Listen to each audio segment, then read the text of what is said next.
right, good morning, everyone. Thanks for coming out on a beautiful Saturday. Does it get better than this?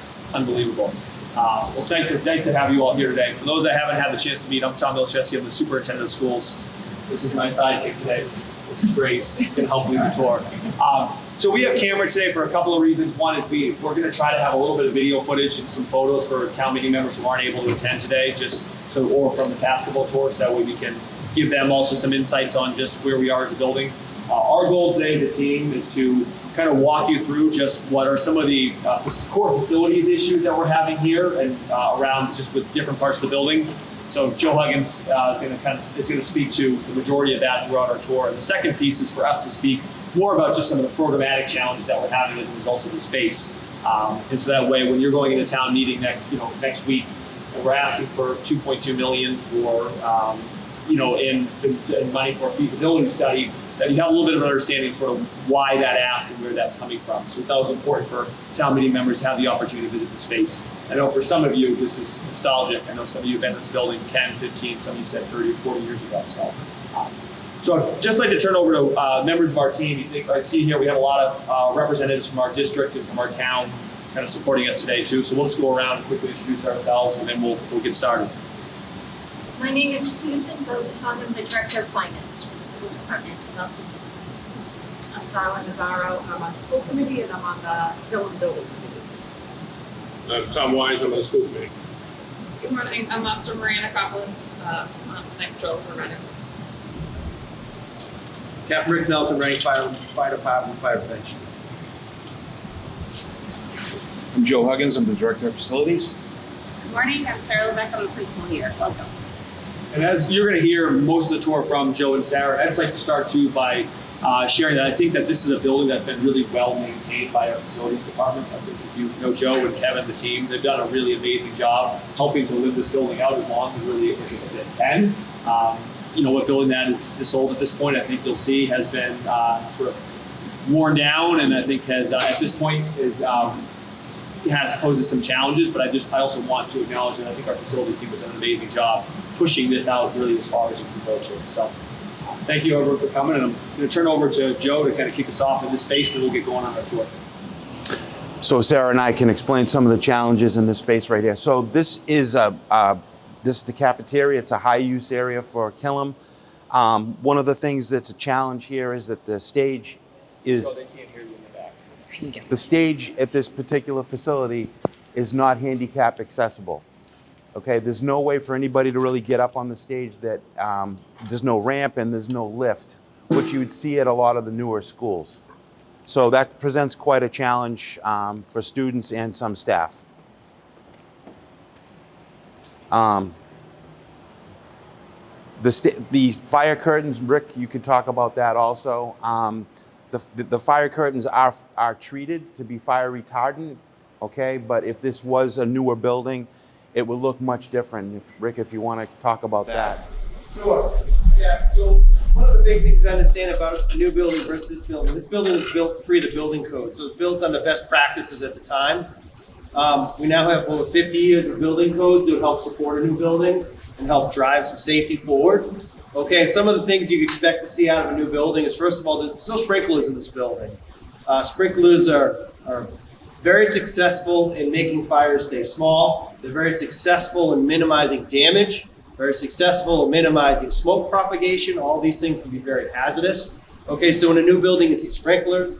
As Joe was alluding to with this stage, there'd be some improvements. One of the things is if it met certain things, standards within the code, there's what's called a proscenium curtain. And that is a curtain that automatically would drop down and separates your audience from something going on the stage or vice versa. So there's some different things that would happen with that type of item. And the other thing, as you walk around, I'll ask you to just, in some of the hallways, as we get down the back, notice that some of the doors don't have door closes on them. One of the big things in the building code is it takes the building and it breaks it up into small sections. So if there's an issue in one section, doors automatically close with the alarm, close down that section of the building, and help maintain a safe area when everybody else gets out. This building, because of its age, doesn't have some of those features. So these are the type of things you can expect to see when you have a new building built that would meet the new building code.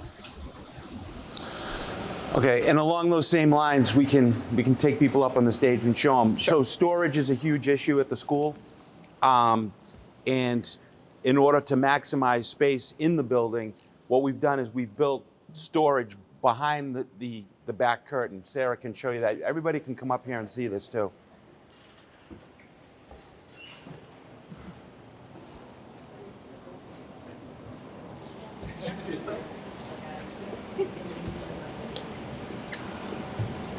So as Joe alluded to, getting in and off the stage can be a challenge as we're talking about some of our kids and families that are here. But also, if we were to use this as a fully functioning stage, behind all of this, we have been very creative and built storage or included storage, but it means we can't use the stage to the full capacity. It's also used by extended day, as you can see, so this is their office. So we've got a lot of kind of logistical challenges. Quite frankly, we've just run out of space, and what the building was made to look like or be built for programmatically, school has changed. So we're trying to constantly think about how can we be creative in using these spaces or revising some of these spaces. And that means the biggest challenge we have is the storage piece. And I know Captain Nelson can speak to that a little bit more, but every time we take over a space, it means that we've lost a closet or somewhere to put our materials, and we're looking for somewhere else that is not really where it should be, such as a hallway where we're trying to tuck things in. You'll see it up here too. We have a office over here that is a district office at this point, but it was first a closet. So we've been taking over some of these spaces that were originally meant to be closets in the floor plans, and now are becoming more office spaces or small group spaces for our kids' needs. I want to be very clear, though, that everything we're doing is making sure we're following the Department of Ed standards. So we are following all those codes. Also, that the building itself is very safe, as Joe spoke about and Dr. Milichowski spoke about. It's really about how things have just changed over these 50 years. And that's just not how the building, was not forward thinking 50 years ahead, right? So we're trying to think creatively about that. So you're welcome to come up here and take a peek. And then we will just speak briefly about kind of sight lines from the police department's view of what the front of the school looks like. So go ahead and come up for a second.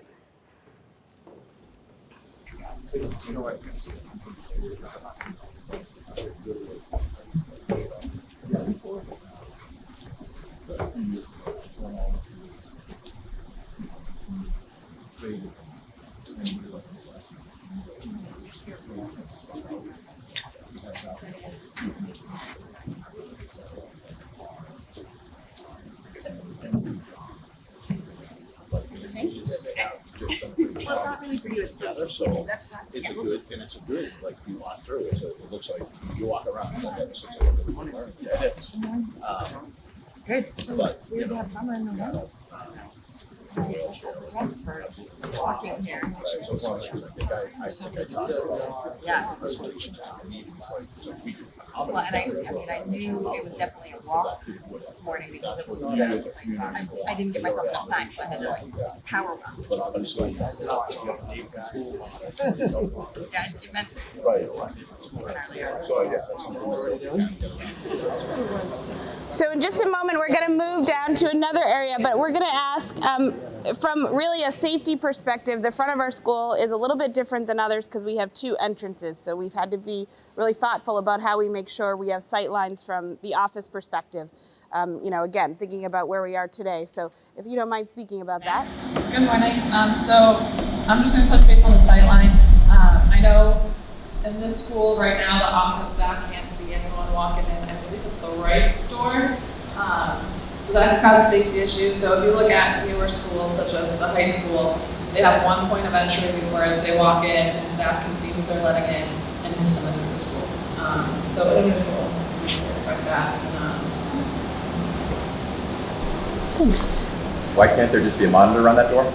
There could be. I don't know if they already have one or not.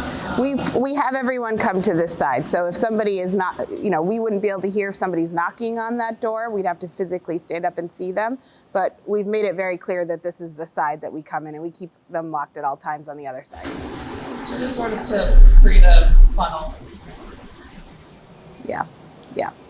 And then what you'd see now is you'd come into an entrance and there'd be a double entrance basically. So you'd come in, you'd be, kind of allowed to enter the building, and then you'd show your ID at that point, and then you'd really enter the building. And we just don't have a vestibule of any sort.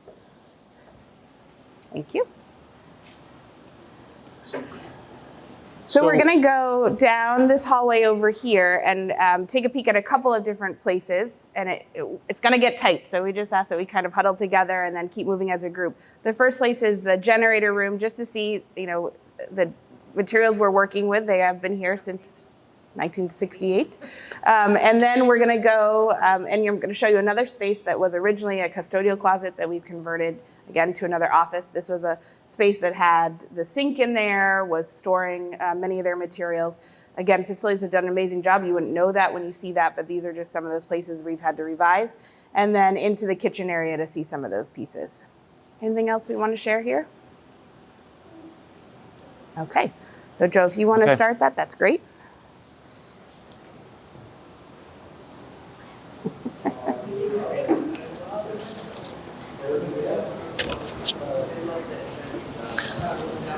I'm just going to stop everybody here because it'll get tight in that corner there.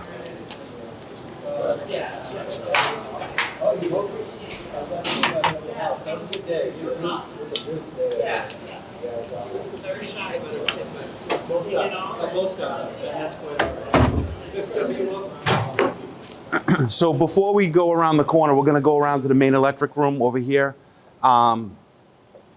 There's a few things that you can't see that are in the building, just so you guys know that we do have some newer windows that were replaced in the building, and we're going to go by certain areas. I'm just saying it now because we're all together and the line will get longer, so it'll be harder to explain those. But like, you can look in here, these windows were replaced as part of a project we did, as a matter of fact, through the MSBA around 10 years ago. But by and large, 85% of the windows are the original single pane windows in this building, which are not energy efficient, which bleeds energy during the heating season. So you're going to see that. There are other issues with the building, like the ADA, that if we went ahead and did a renovation and we did let's say we did like a major project at Killam, if it tips the 30% assessed value of the building, which it would, we'd be into a full-blown either rebuild, which puts us where we are today. It's important to remember that because there's a lot of things. There's ADA, there's fire suppression, fire alarm, there's the ADA compliance. There's also seismic, which has to do with wind bracing of the building. So there's a number of those items. What we're going to look at right now is the original switchgear, the original electric service for the building, which is maxed out right now. All right. So we really can't add any more to the service that's in there. And Rick will know that because he's an electrician. So we have had the switchgear tested to make sure that the main breaker would reset, which was probably the first time I've been here 17 years. We had it cleaned and tested, and it did, thank God, switch back over. So that's a good thing, but it's all original to the building. So when you see it, you'll know what I'm talking about. The other thing you really can't see is on the technology side, we're maxed out with IDF and MDF rooms in this building. So we've sort of maximized we've done what we can in this building to make it usable. So we'll go this way. Sure. Say, why can't you just bring it up to code? I know there's only people who say that. Is any of that reimbursable? By the No, state? Okay. that's it. No, Okay. no, I want to make sure that no. The other big issue is that doing a major gut reno of this building, the question is, where do you put the kids when you're doing that? Which brings us also to the point we're at right now. Hopefully, go ahead. Yeah, the only thing I was going to add too is in the process of the feasibility, is going through the feasibility study too, that we will get guidance from MSBA whether or not this looks like this should be a renovation or a entirely new rebuild. But for the reasons that Joe just described, we have a hard time believing that sort of the guidance and recommendations are going to be to move forward with sort of renovating around some of the core issues we have here. But that will be explored sort of as part of the next phase of the process. But just to be clear, none of that's reimbursable on the state. Renovation is not the same as rebuild, right? From the state. Reimbursed, yeah, for that. Yeah.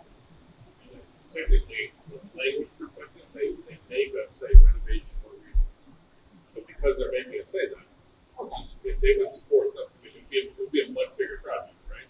But they would support your portion of stuff.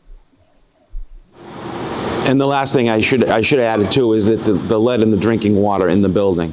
It's in the solder joints, it's in the main service from the street coming into the building. So we supply spring water for the staff and the kids over at this building. It's really the only building that yeah.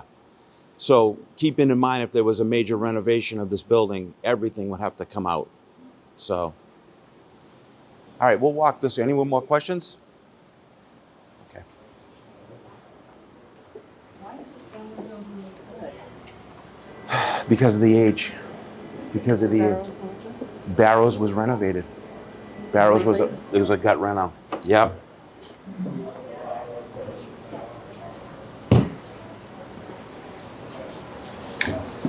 Kidding about it being tight over here.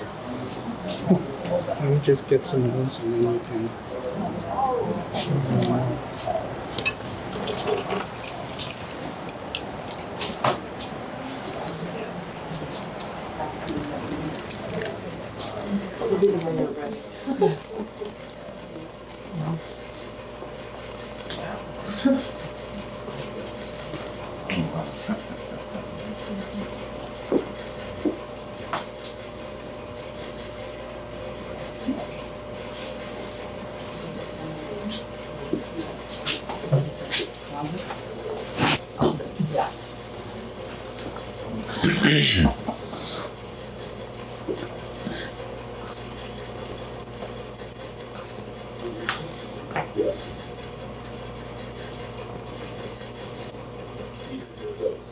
It's running natural gas.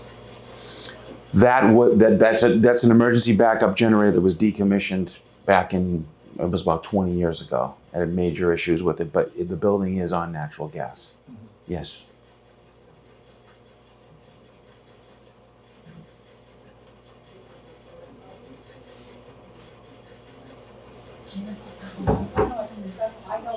You got it? We're gonna go this way. Yeah. Oh yeah, that's old. Compare that to what we have in high school. Mm-hmm. Did you want to see? Okay. I Is Sarah here? Okay.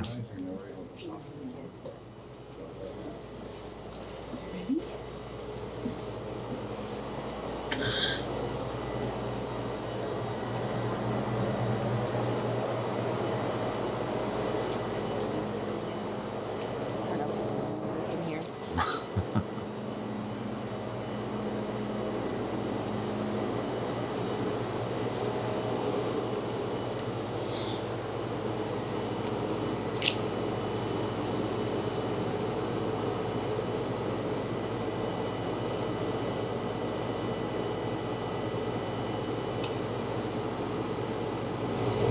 Can you guys hear me if I talk like this? Okay.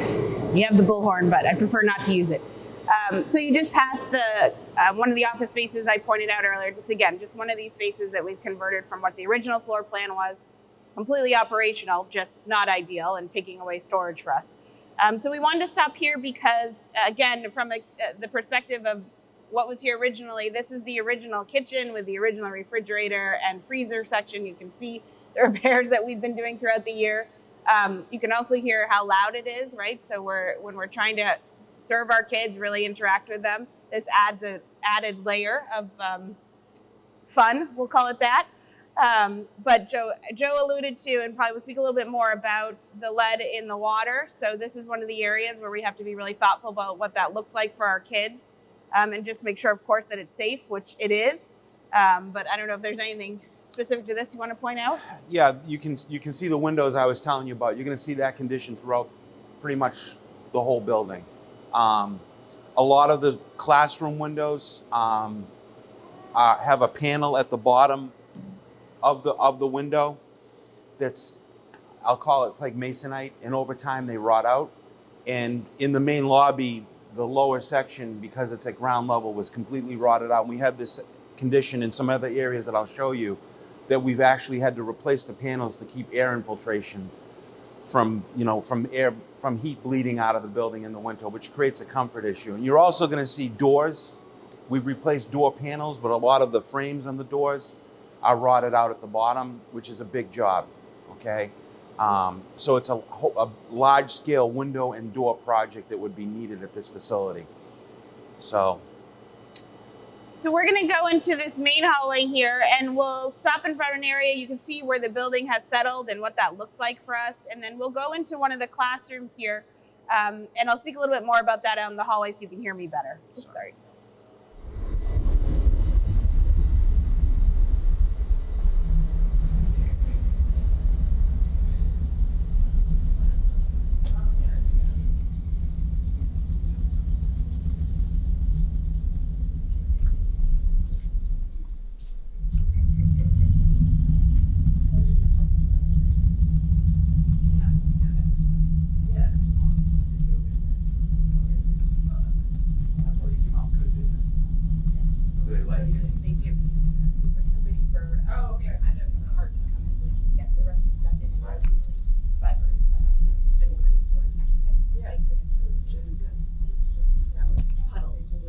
Right.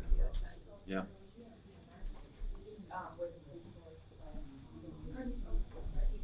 These are some of the power windows that were replaced in the early 90s. I think there's a middle, there's another one. Yeah, we have a unique setup where we have a courtyard in the center. And then this is our new preschool setup. It's a work in progress, but we're very happy to have it for them. So Joe, I don't know if you want to speak about the structural piece. Yeah, so the building is settling, and there's an example of it right here where we got the glazed block buckling right down here, and you'll see a crack and you can feel it in the floor. We do have some water infiltration that happens from the courtyard going into, believe it or not, the principal's office when on a heavy rain. So, and then some of the other issues, because all the classrooms go to the outside, it's at ground level. So grading around the building is not the best because it's 50 years old and we do have some seepage coming in.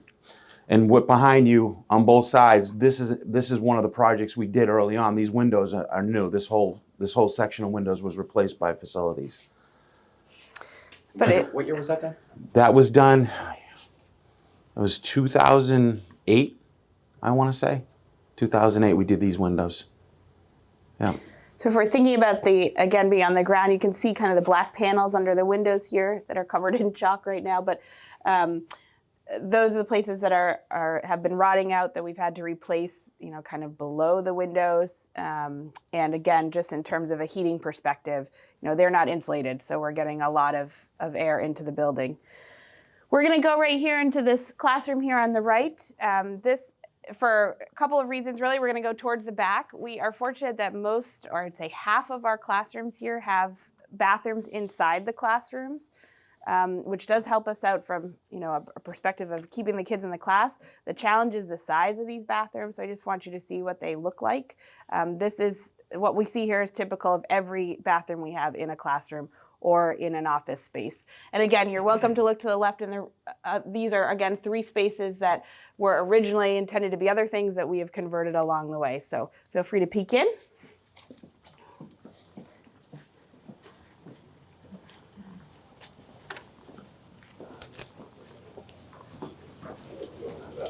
Not today. Next week.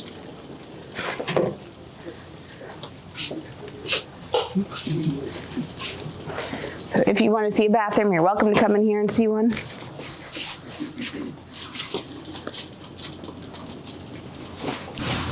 So the running water, it says hand washing only, because I assume that's got lead in it, so they can't drink that. Correct. That's why we have these everywhere you see them. Okay. And then the running water that was in the kitchen. The way it works is if you look at all of the, every sink, every device that's a sink or whatever it is labeled. Public Works mapped out the entire building, the water department, and that's how they go around and they do their LCCA testing. Okay. So it's randomly done every 2 years, okay? So the way to get around that is if you run the water for like a couple of minutes, it brings the lead level down, and then they can use the water. But we don't want the kids drinking it, so that's why. Is that what they do in the kitchen? Yeah, they do They that. just let it run? They let it run. Kevin estimated yesterday about $5,000 a year on water. Yeah, we spend about $5,000 a year just for this building. Just to bring it in for drinking? Yep. Cooking? Yep. Yeah. Is Yeah. there any asbestos in the building at all, in the ceilings or Yeah, anything? so we're required to have an AHERA plan through the federal government, and the AHERA plan is Just 'cause It of the year labels was built. any asbestos containing materials within the building. Mhm. And then we have something called 6-month surveillance. They come by and they look at all the areas that we have known asbestos, which would be in the glue daubs holding these Yes. tiles in, Okay. any 9-inch floor tiles, which a lot of these rooms have been converted to 12 and we had to do abatements. Right, because that's what they use, right? They For used to, these yeah, floors was I have correct. some in my house. So the 6-month surveillance is basically they go right to areas where there's known asbestos containing material. Yeah. Is there a change? Right. No, there's a, or you got a cracked tile. Right. Bring somebody in and fix it. So that's an added issue in the building because. Yep, it's an Yeah, added it's an issue, added right, right. toxic Because issue whenever for you the do kids. construction on a Yeah. building that has asbestos in it, that has to be accounted for. But the fact that the age of the building, the breakdown of the material, it's like the lead pipes, it's just an added concern. Correct. Of the age of this building. Correct. Okay. Yep. All right, we're going to go down this hallway. The first thing you can do is this room, actually, that's right in front of us. This was converted 7 years ago into a room. You'll notice this is our library. It's really the heart of the school. We love where the library is located, but you'll notice that it is wide open. And Killam is built in pods. So to get from one location to another, you have to walk through the library area. So as we had more instructional needs for computer sciences, coding, these state standards that we're looking at, we realized that it was just not conducive for the kids to be able to focus when you're seeing most of the school traveling at all times or picking out books or whatever that may be. So Facilities was able to build us this room right here that you're welcome to look into. But again, this is another one of those pieces where it took a lot of logistical thinking of how can we do this well and right for the kids, but knowing that we were going to have to impact the original structure of the school. And then we'll go into the hallway area up here and I'll explain what this looks like.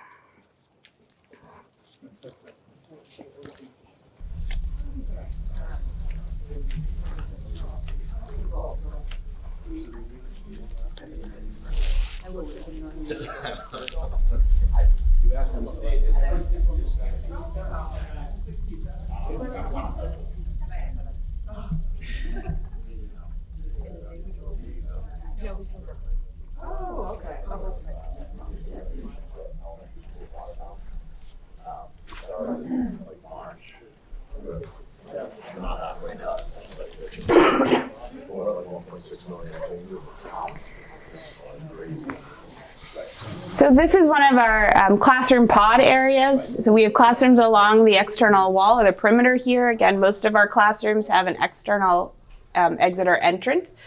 What we have in the middle are what we call our high definition areas, so or affectionately known as the pits. And if you look down through this, you'll see that, again, the only way to get down here is through stairs. So again, they're not handicap accessible. The other piece is that when this was built, this was the era of open concept schools, and this is what we have here. So we had these open spaces that was meant to allow for storage, allow for kids to come out and collaborate with one another. So the concept was really great, but our instructional needs have changed. And now, again, when you're thinking about it, we have classrooms around, and every time somebody's exiting, anyone who's working down here, it's very distracting. So we have created this, again, to be general education tutoring spaces for our kids. We maximize it to the best of our ability. You'll see this programmatically around the building that we've kind of created these nooks and crannies. You'll see this in most of the schools at this point to really support the small group learning. Again, from a Department of Ed perspective, all something we're able to do. This is for gen ed capacities. We could not use this for special education purposes. However, what we can do is create these spaces. Every time we do that, though, we're competing with the kids that are around us. This is their cubby areas all around, so anytime they need to come get something from their backpacks. It also means that when the heat is going or the fans are going, it just adds another layer of distractibility for our kids. But also, of course, this was originally storage, and you can see that, right? We're constantly trying to rework. This is a work in progress, I will say. Every month of the school year, can we build another shelf here? Can we tuck something in here? We get something new. We have to figure out what that looks like. So it's a bit of a puzzle on a daily basis. That being said, the students and the teachers, as well as the staff that work in this area, are really great at helping the kids stay as focused as they can. But this is just not how you would see things built at this point. So we just want to talk about that. We are seeing more and more students that are, really benefiting from the small group work. We also have an increasing population of multilingual learners that have, are joining us here at the school. We want them to have a space where they can feel welcomed and really get what they need. So our needs are.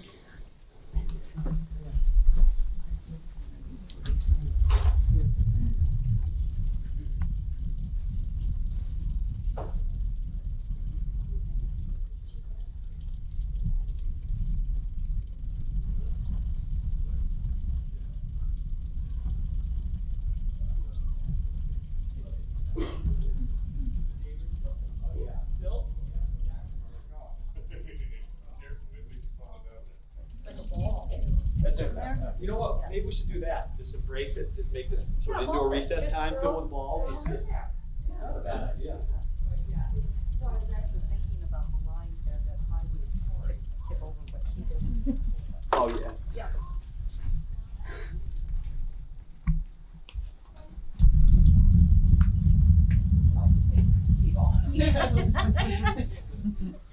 Same level of interaction. Yeah, very much so.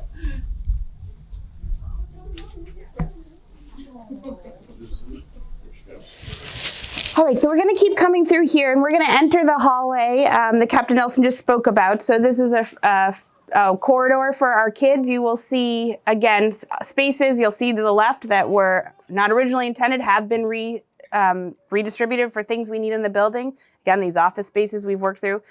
We're going to walk through a hallway. You'll feel it as we go through, just, again, how we're trying to think creatively about storage. And then we're going to enter one of the classrooms that has that bifold wall, just so you can see what that looks like.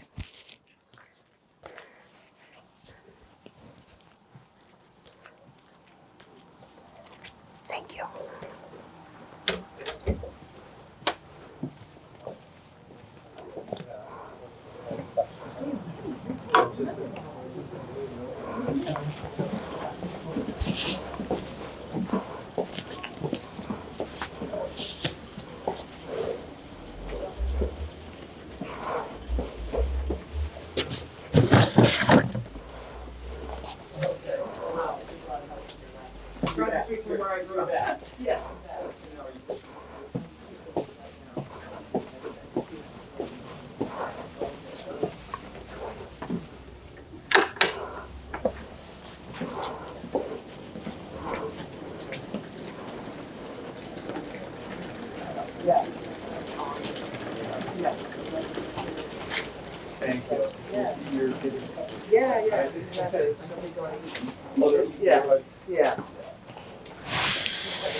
So if you want to peek down here, I can show you one of those rooms. The walls are closing in on you. Yeah.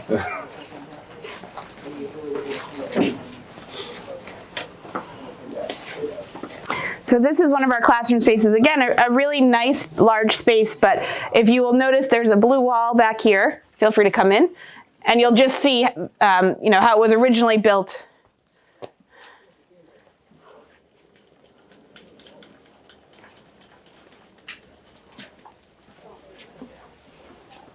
You guys want to come down this way? So again, just no outlets or ability to really hang anything. We've created bulletin boards out of paint, but we're really limited to be able to use anything on this side. I guess, of course, the classroom on the other side is the same way, right? So whenever we have 5 of these bifold walls in the school, so we're looking at 2 classroom spaces and impacts each time. So as we're trying to educationally set up the classroom, we have to, again, think about what are the kids' needs, but also how can we utilize the space well? And this is one of the challenges we face. What's the sound like? Can you hear stuff going on? It has the particle boards on it, so you can't hear that much, to be honest.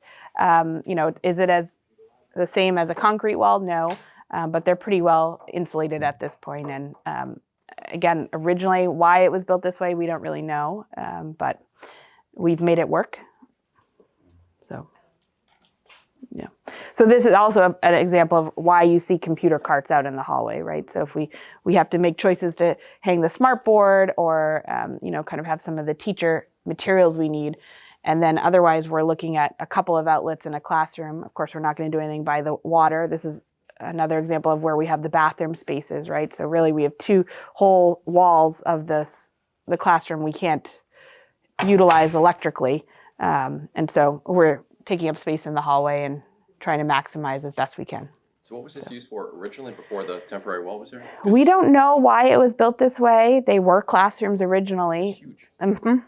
This looked like it was, and all of them, they were never really opened. So we don't know why they were there, if it was just originally so you could if you needed to, again, with that open concept situation. But I was saying we have 5 of these walls throughout the building, so each time it impacts 2 classroom spaces. For a long time. Yes, yes. Joe said he's been here 18 years. He can never recall opening. We've put in doors so that if we needed to get through, we could. But other than that, they have stayed like this. Yeah. Someone must have thought they were going to have the opportunity to open them up for some Exactly. reason or another. Exactly. Yeah, I'm sure there was a reason. Oh, We just don't know why. These are original? Yes, Oh, they're all original. Yep. Yep. So Yeah. they're designed to just open and close. Correct. I got it. Yeah. Yeah. It's just never been used that way. And Third graders all in one. that's right. space. That's right. Which again, that idea, the open concept, that was very common, that we're going to, really build things together and have collaboration. And of course, we have that still. It just looks very different than what that intention was. So we're going to go out and go through the library area here, just kind of straight ahead, stop at the edge of the library.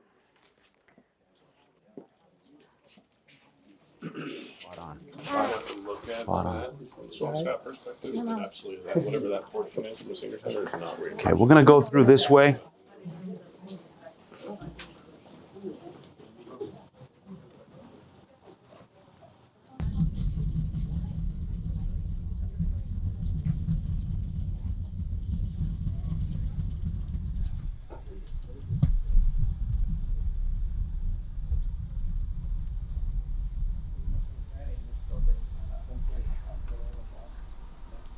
I mean, it is right now.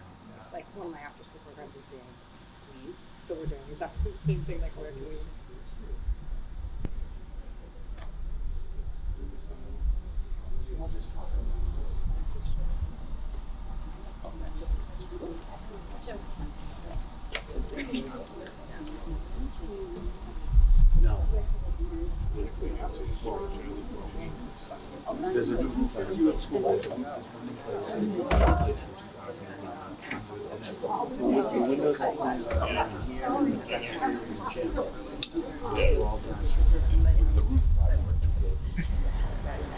So we're going to have Joe speak a little bit about one of the, again, when we're talking about ADA compliance, you've seen the size of our bathroom spaces.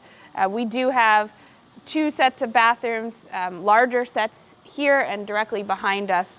But we have converted one of our spaces to be handicap accessible. We had a situation recently where, unfortunately, somebody could not use the restroom, and so of course we wanted to rectify that as quickly as possible, and Facilities was really great about jumping in on that. You'll be able to see that space in just a minute, but when we did that, to make it ADA compliant, it meant we had to use a kids' bathroom. We couldn't do it in our adult bathrooms. And we went from having 4 stalls for the girls' bathroom, we're down to 3 in the school, right? Like, these are the things that it starts to impact. Again, we have bathrooms in most of our rooms, we're fine. But every time we're thinking about doing something, it has a larger impact than just that space. So Joe, I don't know if you want to speak more about that. Yeah, so I'll let you guys walk over there, but it's the bathroom this Sarah is talking about is right around the corner over here. And what we did was we took a bathroom that had 2 existing stalls, and we removed the center panel from the 2 stalls, and we took the toilet off the wall and plugged that, and we put FRP panel up against it and installed the high and low toilet paper dispenser, and we did the same out in the main part of the bathroom, so that now a wheelchair can get in there and successfully navigate the bathroom. What I'm then going to show you after you walk over there and look at that is the bathroom that gave us the problem. And you're going to see this, that like the bathrooms that are in the classrooms, the doors are just 30 inches wide. That doesn't meet code requirements. They're normally 36 inches wide. So just navigating through that is nearly impossible, okay, in a wheelchair or a scooter or wherever it might be. So we'll bring you over to show you the bathroom that we converted.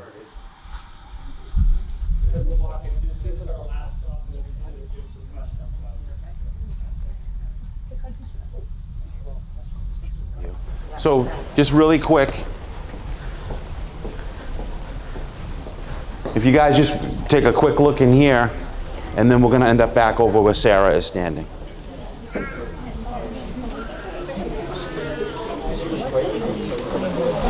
What is the requirement right now? Is it?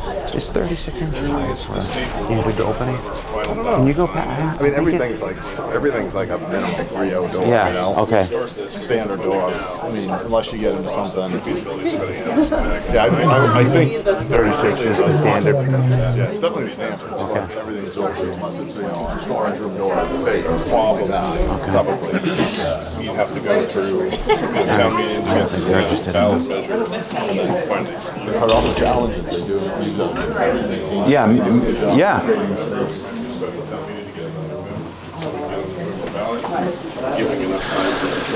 So we're going to come down this way, folks. That's right. I am with you. I'm with you.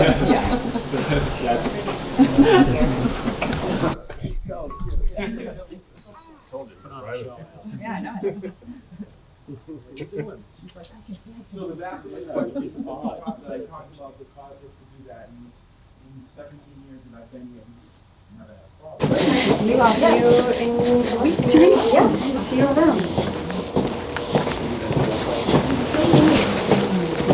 Actually, 1 week, right? When did it start? Next Monday, but the next Monday. There's an example of the door stuff I was talking about. Yeah, I saw one of the doors, the classroom doors too was all. Yep. Yeah.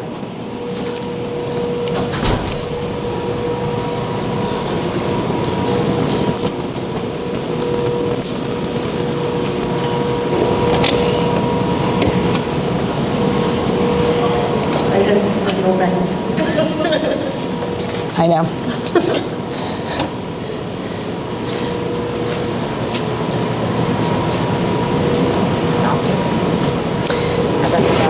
It is, yeah. Yeah.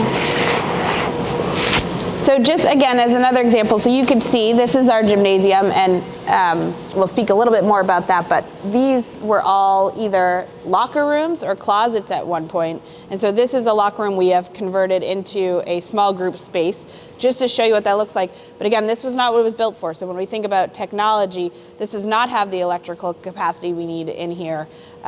We are bringing in a lot of stuff, but it was not built that way. So feel free to just take a peek as to what it was. It has a bathroom in here and everything.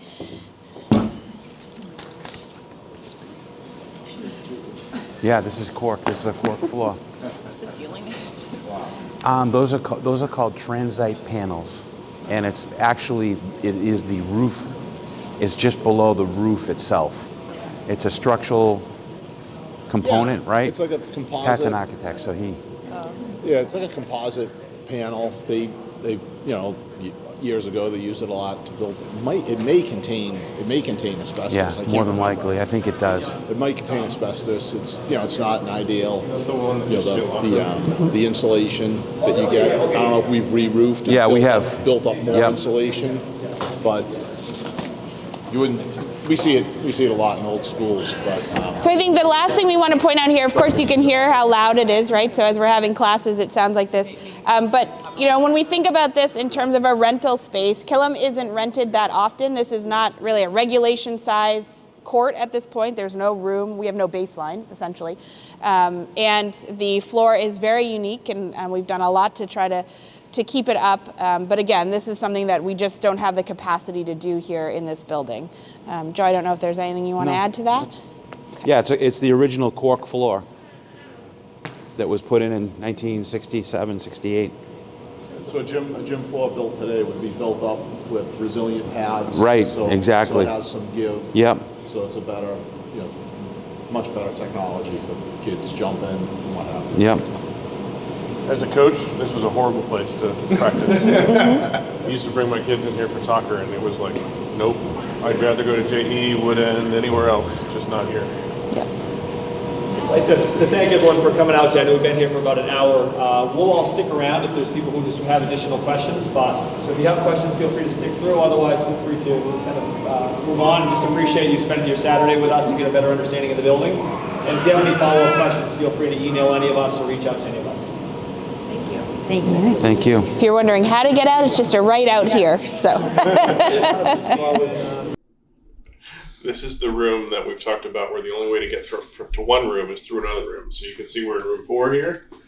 But when we go through, in order to get to room 3, we've got to go through this room. So you can see kind of how much of a challenge that's going to be. You have a regular classroom. There's no walkway to get to the room. So the kids have to navigate through.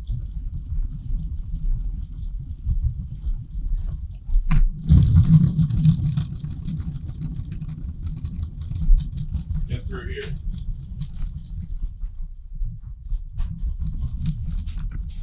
And this is the other room. Right? So when it's nice outside, they can go through these doors out here, but when it's cold and wintry or snowy, they have to come through another room in order to get there.